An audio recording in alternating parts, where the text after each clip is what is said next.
Сегодня будет обзор на чайник. Чайник прозрачный. Можно посмотреть, сколько мы наливаем литров. Еще он со смайликом. Это смешной чайник, короче. Тут написано, сколько литров.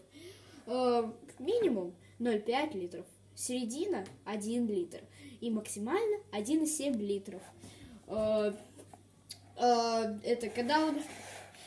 Еще тут есть пульт управления. Моей маме, у них родился маленький ребенок. Ему всегда надо наводить молочную смесь.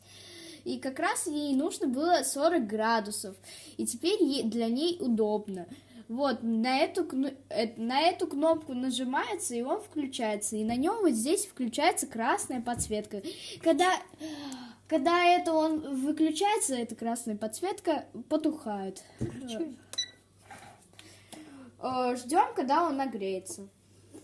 Еще в подарок нам предлагают вот такую книгу. Тут можно информацию почитать. Кстати, название чайника КТ-6140. Фирма Kitford. Предлагает призы за участие. Можно выиграть кухонные весы Kitford КТ-803. Максимум 5 кг там это можно вложить. Вот тоже лист. Вот. Еще можно выиграть вот такие стикеры стильные на холодильник. Вот мы один выиграли стикер. Он очень прикольный. Купив этот чайник. А, кстати, мы заказывали его на Яндекс.Маркете. Стоил он 1500 рублей.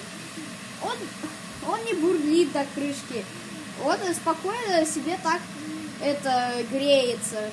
И когда он отключается, то красная подсветка потухнет. Это повторно говорю. Сейчас ждем, когда потухнет. Мы его готовили для чаепития. Ждем.